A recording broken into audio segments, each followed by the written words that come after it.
We want to welcome all of you, and we want to welcome the 6 candidates who are vying to become the nominee, the DFL nominee for the Senate district seat. My name is Marion Hall. I'm a member of the League of Women Voters. The League of Women Voters is a nonpartisan political organization that encourages informed and active participation in all levels of government. Our purpose is to inform people about governmental, public policy, and political issues. Our membership is composed of men, women, students, immigrants, and our volunteers provide services like moderating candidates meetings like this, giving out information about how and when to vote, registering voters, and disseminating nonpartisan information on election issues. Joining me tonight is Susan Anderson, who is sitting right over there. She will be the timekeeper. She will flash a 30-second card at the appropriate time, and then a stop card when your time is up. 6 candidates are vying for the nomination for the Senate seat in the special election. Thank you so much. Our purpose tonight is to hear from the candidates so you will, and we all will, be able to be informed when we're making our choices in the primary election on September 13th. Before the October 8th election, the special election, we hope to have another forum at which time we will also have the representatives of the Republican Party, the Green Party, and the Independence Party, along with whoever is the winner here.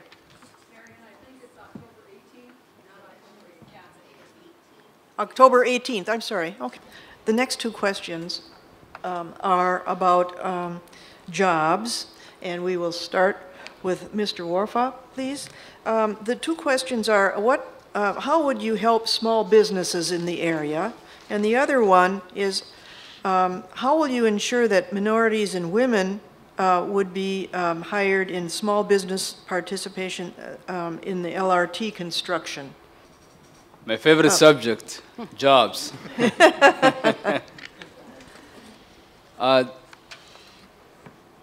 Minnesota, we always lucky. We always have lower than the national average. We are 6.7% latest unemployment. But I really believe that one of the things that I'm different is I believe that we should give incentives to businesses. Especially you have to give targeted tax cuts to the businesses so they can come here and invest in South Minneapolis. The people in my district, the unemployment is the top concern to them. I will work very tirelessly to create a business environment where businesses that can come here and invest in our district. I'm a pro-business candidate. I also believe that I will work for make sure that we lower our corporate tax. Our corporate tax is 9.8%. I believe that we should lower that to maybe 8% to make competitive our regional states to 8.7%. That's the range I believe that. We should lower our corporate tax, investment, make sure that businesses come here and invest.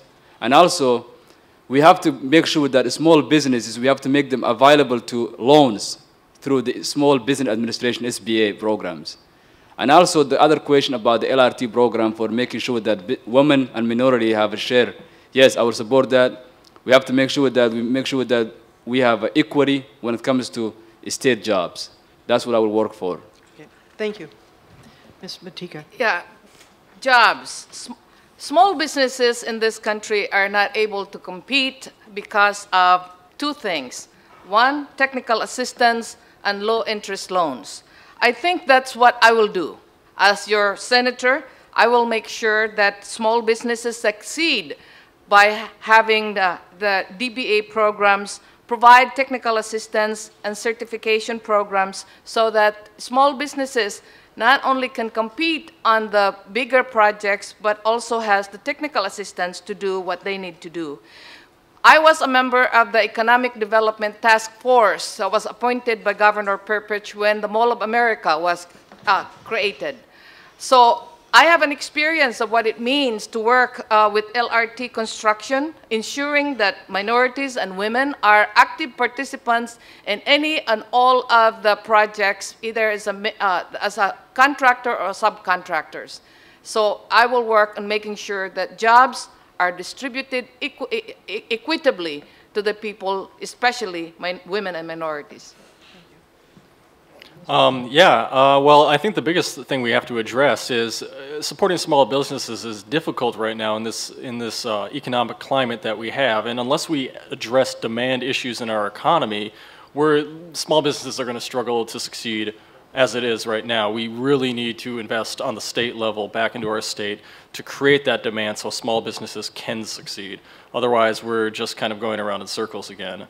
In regards to the light rail transit question, I'm not too familiar with what's proposed, but I mean, anytime you can get more women and minorities involved, especially employed, that's always a good thing to me. So I'd be more than open to hear any proposals on how to accomplish that. Thank you. Mr. Hoyer?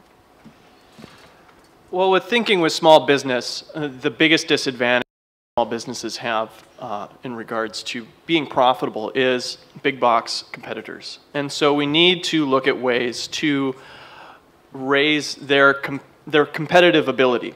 And one way to do that is to look at how the federal government tried to help the banks in the beginning of the government issues as far as financing goes, and redirect that towards legitimate small business. So we're looking at, instead of bailing out the banks, let's bail out small business. Let's offer bonding or grants to small businesses who are able to provide a reasonable and logical business plan that shows that they're able to serve members of their community.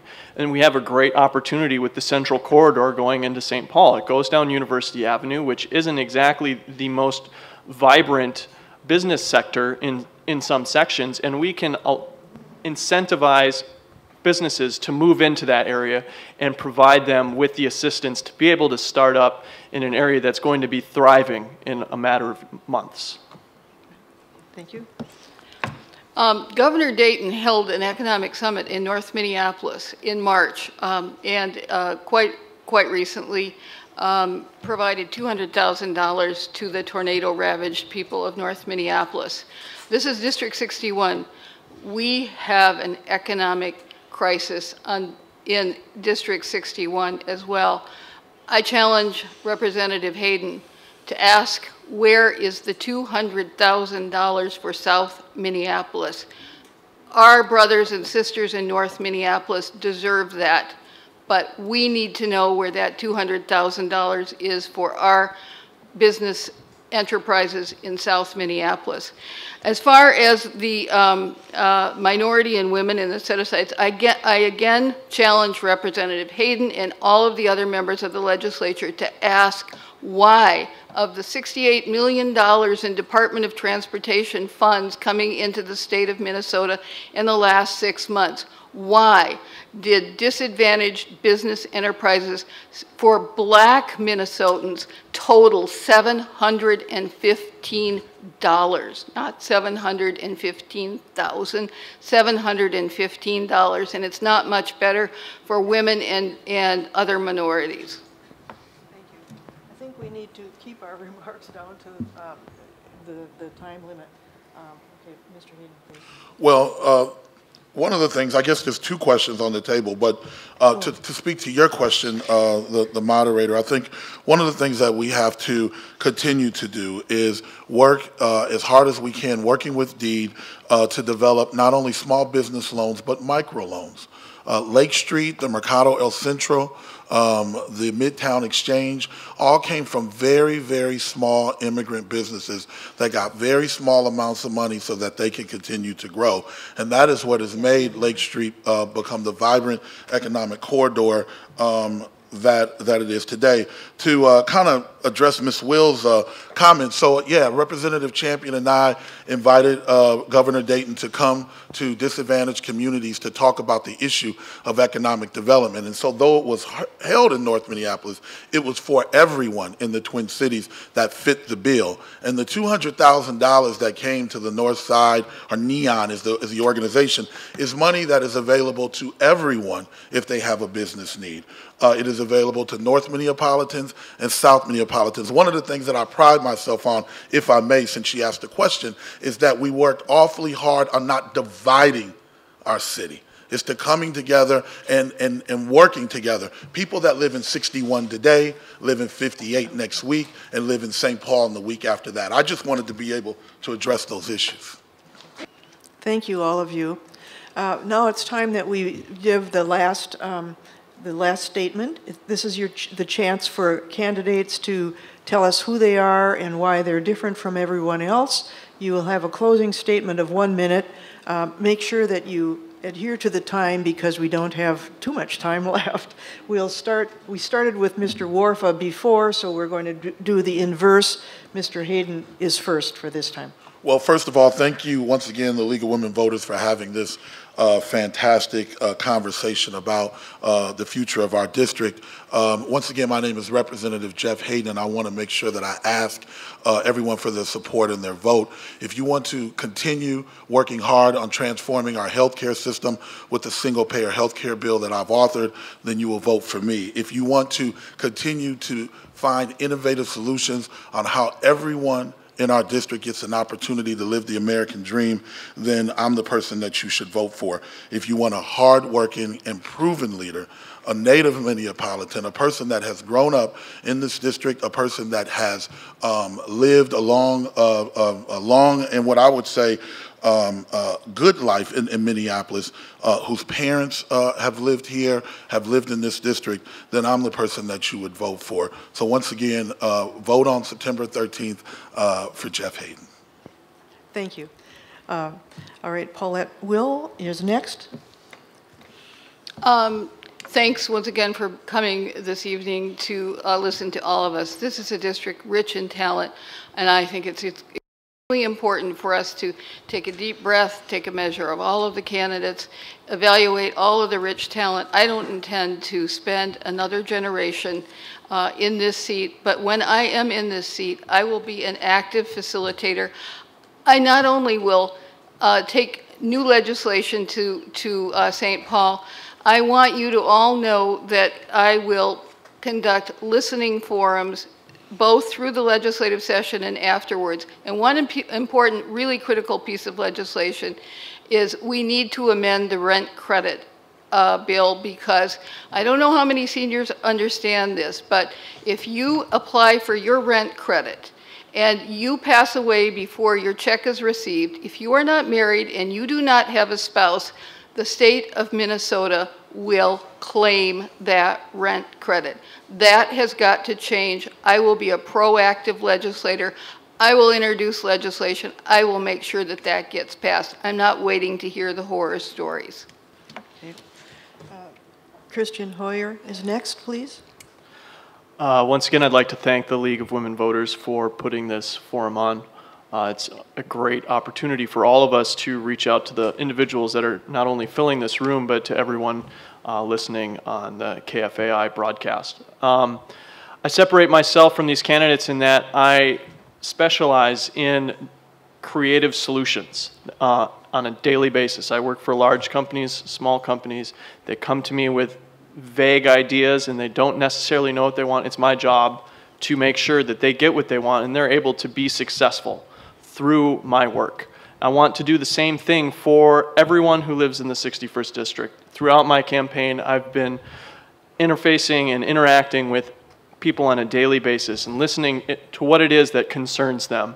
And I would continue to do that through constant contact through the constituents. I want to represent each and every member and citizen of the 61st District with the same dignity and pride that Linda Berglund has for the past 38 years. Thank you. Vote for Christian Hoyer on the 13th. Okay. Mr. Wilson. Kyle Wilson is next. I'm sorry. I would say that I'm running for the state senate because I just really want to help people. That's my only goal. I don't have any other ambitions beyond that.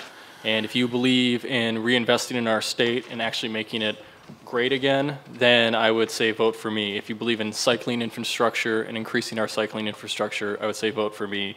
If you believe reforming our medical system to provide for the neediest among us, I would say vote for me.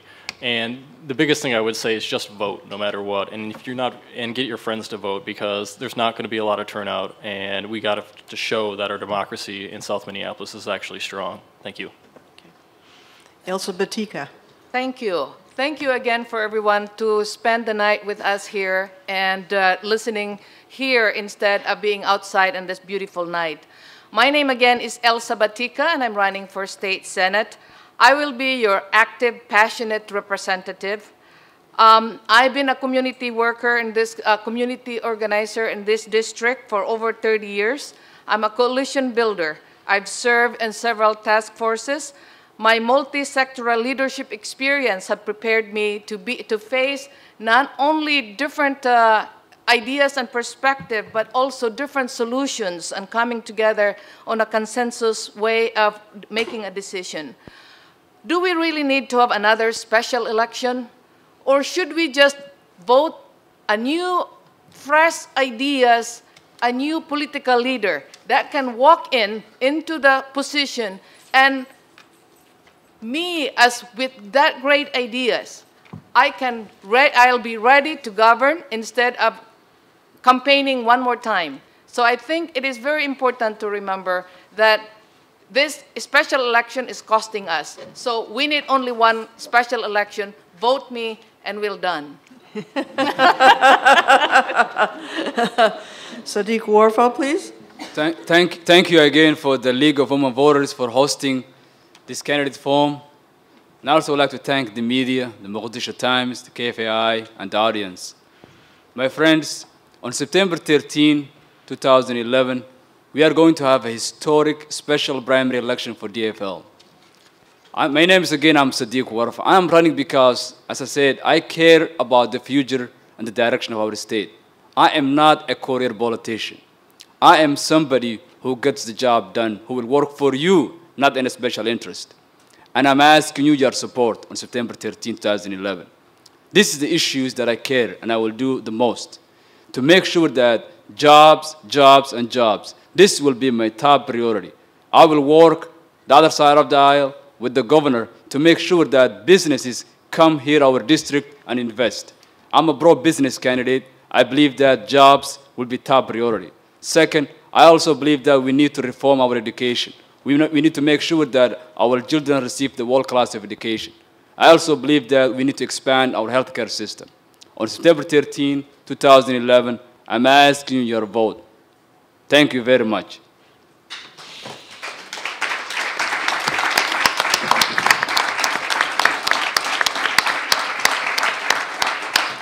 That brings our forum to a close tonight. I want to thank all of the candidates who agreed to be here. Appreciate your forbearance and mistakes and whatever else. I want to thank the audience for being here and being receptive and listening. As a result of this discussion, I think we're all better prepared to vote on September 13th.